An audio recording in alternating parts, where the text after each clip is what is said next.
On va pas se mentir, c'est quand même très très lourd d'avoir tes deux plus gros champions dans le même show.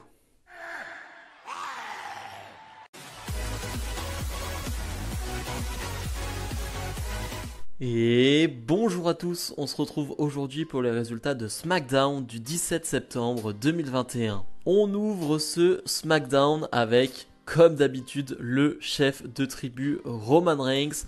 Roman Reigns qui, comme d'habitude, va demander au public de Knoxville de acknowledge me. Voilà, reconnaissez-moi en tant que chef de tribu. Comme d'habitude, ça fait bien réagir le public, hein. C'est toujours aussi facile, mais ça marche. Et finalement, c'est Paul Heyman qui va prendre le micro pour nous parler de Finn Balor et de Paul Heyman en nous disant que finalement, les deux ont peur de Roman Reigns, c'est ce qu'il a vu. Et Finn Balor a tellement peur qu'il a fait venir le démon. Et oui, parce que voilà, Finn Balor est venu avec le démon la semaine dernière. Et pour Paul Heyman, c'est une preuve que Finn Balor a peur parce qu'il sait qu'il ne peut pas battre en étant simplement lui-même Roman Reigns. Donc il a fait venir le démon. Finalement, surprise, c'est Big E qui va interrompre Roman Reigns et Paul Heyman.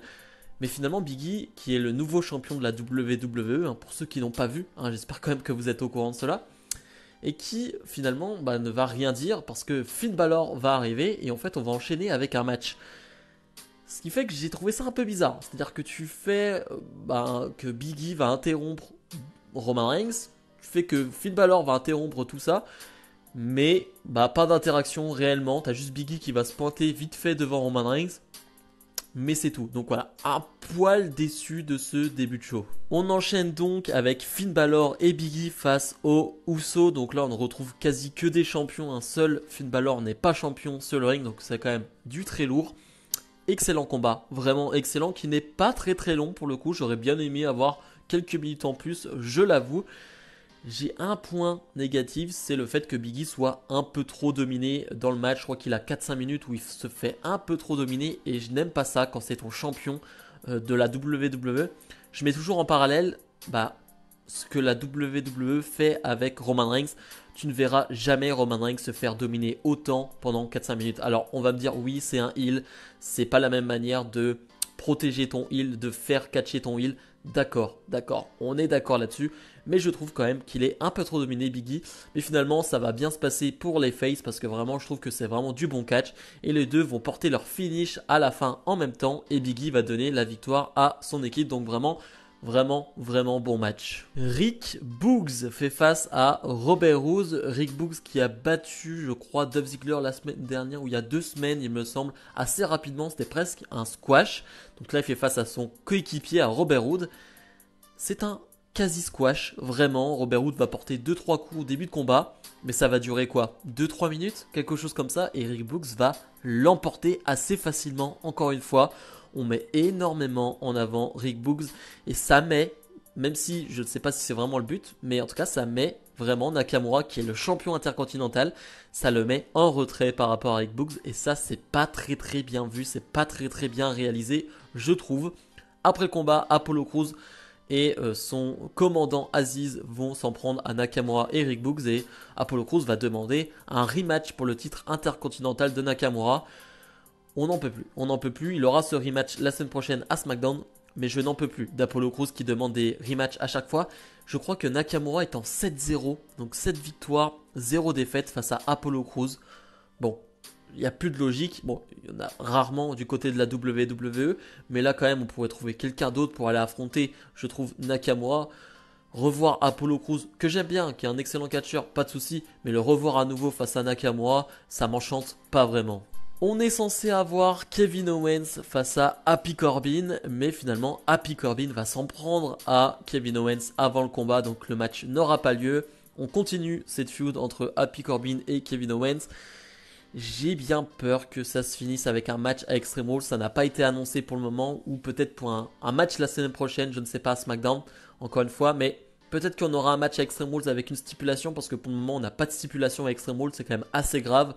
Mais voilà, moi je vois bien un match à Extreme Rules entre ces deux-là, et c'est pas vraiment un match non plus qui m'enchante, parce que je sais qu'on va pas avoir un match incroyable, et cette feud a eu des segments assez sympas, je dois le dire. Par exemple avec Logan Paul, ça m'a fait plutôt rire, j'ai trouvé ça assez divertissant, mais dans l'ensemble c'est pas une feud incroyable pour un catcheur tel que Kevin Owens. Sur le ring, on a Seth Rollins qui, comme d'habitude, va nous faire une superbe promo, qui va d'ailleurs, déjà avant de commencer sa promo, se faire quasi insulter par le public, qui va lui dire « You look stupid », parce que comme d'habitude, Kevin Owens a des costumes assez particuliers, hein, je pense qu'on peut utiliser ce terme, donc là c'est un peu astronaute aluminium, un peu bizarre, je sais pas. Je sais pas ce que c'est, mais c'est un peu bizarre, mais on a l'habitude avec Rollins.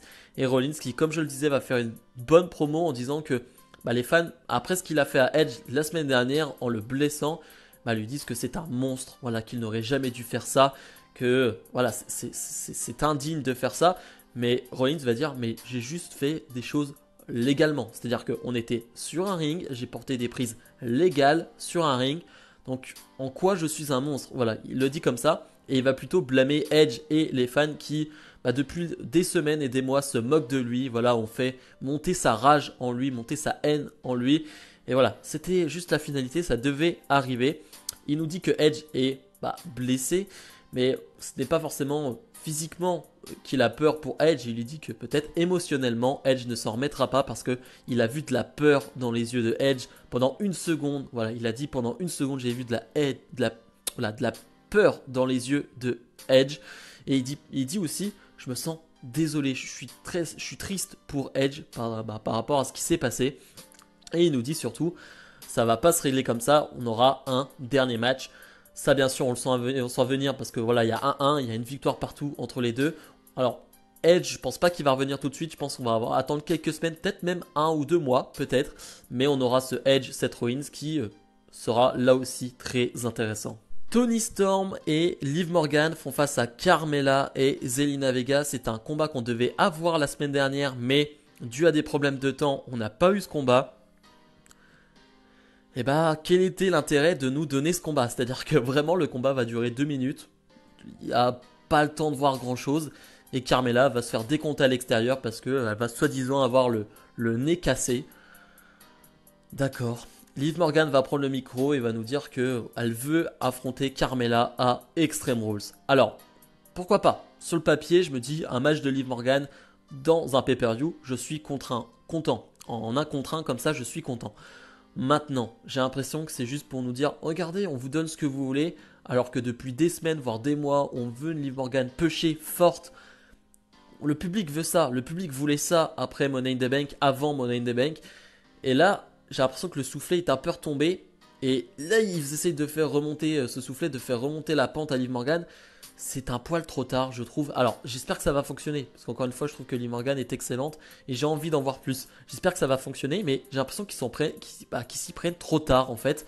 Et que c'est un peu trop tard de faire ça. Et en plus, un match face à Carmella, on en a vu des dizaines. Alors, j'abuse pour les dizaines. Mais Liv Morgan contre Carmella, on l'a vu plein de fois. Je pense qu'on aurait pu faire quelque chose de plus innovant pour Liv Morgan. Sami Zayn affronte de nouveau Dominic Mysterio. Je dis de nouveau parce que ça doit être la 3e fois ou 4e fois qu'ils s'affrontent sur le mois. Ça fait quand même beaucoup. On continue encore une fois avec un Rey Mysterio qui commente le combat et qui va vraiment supporter son fils jusqu'au bout. Là, on va vraiment l'entendre en plus, vu qu'il est en commentaire de ce combat. On va vraiment l'entendre, le supporter, tout faire pour qu'il gagne ce combat. Et on a vraiment un bon combat qui est assez court pour le coup, mais c'est un bon combat. Dominic Mysterio fait de très belles choses sur le ring, mais finalement il va porter son splash avec un peu trop d'hésitation. C'est Rey Mysterio qui le dit, ah non tu mets trop de temps. Je crois qu'il lui dit quelque chose comme ça, tu mets trop de temps. Et finalement il se fait contrer par Zayn qui va remporter ce combat. Donc encore une fois on continue avec ce truc de Dominic Mysterio qui n'a pas totalement confiance, n'est pas encore à 100% sur le ring, n'est pas attentif à 100% et ça lui coûte des victoires. Donc à voir encore une fois, mais il ne faut pas que ça dure 1000 ans non plus parce que ça commence à faire un peu long cette histoire. Le segment Main Event, on est à Knoxville et qui est le maire de Knoxville? C'est Kane qui arrive en Kane normal, c'est-à-dire en Kane maire, il n'arrive pas en Kane le démon, bien évidemment, il arrive en Kane normal et il accueille la héroïne de la ville, l'ancienne championne de SmackDown, Bianca Belair qui va recevoir une énorme pop. Le public adore Bianca Belair déjà en général, mais là en plus on est dans sa ville, donc clairement L'ambiance est assez folle. J'adore quand on fait venir des superstars dans leur ville en fait et qu'on les utilise à bon escient, on en reparlera. Mais en tout cas, voilà, j'aime bien cette ambiance, j'aime bien ce mood-là avec Bianca Belair qui va parler forcément de ses parents. Il y a sa famille qui est au premier rang d'ailleurs et qui va parler de tout ce qu'elle a accompli depuis qu'elle est partie de Knoxville, de ce qu'elle a fait. Et Kane qui va lui remettre les clés de la ville. Alors je sais pas trop ce que ça signifie, mais voilà, c'est un titre honorifique en gros on est fier de toi et tu es une bonne représentante de la ville. En tout cas, moi je le ressens comme ça. Et au moment où elle commence à chanter une sorte d'hymne de la ville, de ce que je comprends, c'est Becky Lynch, la championne de SmackDown, qui va arriver, qui va être insupportable. Insupportable dans le bon sens du terme, c'est-à-dire que c'est une heel Becky Lynch et elle va être insupportable. Vraiment, moi qui adore Becky Lynch, je suis en mode oh tais-toi Becky, tais-toi. Elle est insupportable, elle interrompt tout le temps Bianca Belair. Elle lui rappelle que bon, je suis pas là pour t'interrompre parce que c'est ton moment, mais je viens quand même pour t'interrompre. Donc faites ce que je dis, mais faites pas ce que je fais. Faites ce que je dis. Non, faites ce que je dis, pas ce que je fais. Bref, vous m'avez compris. Mais voilà, c'est plutôt sympa, mais j'attends la finalité du segment avec Bianca Belair qui serre la main à Becky Lynch. Et Bianca Belair qui veut pas relâcher Becky Lynch et qui veut s'en prendre à Becky Lynch, mais c'est Becky Lynch qui va prendre le dessus, qui va porter sa prise et qui va terminer le show. Comme d'habitude, j'ai envie de dire, quand tu es chez toi, tu ne peux pas terminer un segment en étant vainqueur, tu ne peux pas... c'est toujours pareil avec la WWE, ils aiment bien faire ça. Je comprends l'idée parce que Becky Lynch va se faire ultra huer, d'accord, mais t'avais... Allez, un petit moment où Bianca Belair prend le dessus sur Becky Lynch, ça aurait pu être cool. Elle a jamais eu le dessus depuis que Becky Lynch est revenue. Là, chez elle, comme ça aurait pu être fun. Bianca Belair qui porte sa prise de finition sur Becky Lynch.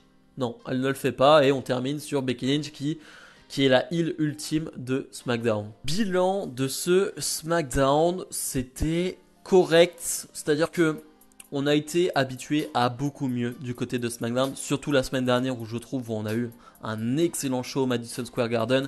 Donc c'est vrai que c'est compliqué de passer après ce show-là, mais c'était correct, c'est-à-dire que j'ai pas passé un mauvais moment. Cette semaine WWE n'a pas été horrible, j'ai envie de dire, et ça se conclut sur un show plutôt correct. On a Biggie qui est là. D'ailleurs, annoncé pour Raw, on a Biggie et le New Day donc face à la Bloodline, donc les Usos et Roman Reigns. Je sais pas trop si c'est une bonne idée de les faire s'affronter déjà à ce moment-là, alors qu'ils vont peut-être s'affronter lors du Survivor Series qui arrive bientôt. Voilà, je sais pas trop si c'est si c'est le bon moment parce que Roman Reigns, il est en feud, il est en guerre avec plein de gens en ce moment, c'est un peu la galère. Mais bref, si je devais donner une note, je mettrais un 6,5 sur 10. Voilà, 6,5 sur 10, ce qui est correct, voilà, comme je le disais. Bref, comme d'habitude, n'hésitez pas à me donner votre note, à vous, à mettre le petit pouce bleu et à vous abonner. Nous, on se retrouve dès demain. Et oui, dès demain, parce que nouveau rendez-vous demain. On parlera des news de la semaine du côté de la WWE. Donc j'espère que vous serez présents. La vidéo sortira vers midi. Voilà, j'essaye de sortir les vidéos vers midi. Donc j'espère que vous serez présents. Bref, je vous dis à demain. Salut, salut.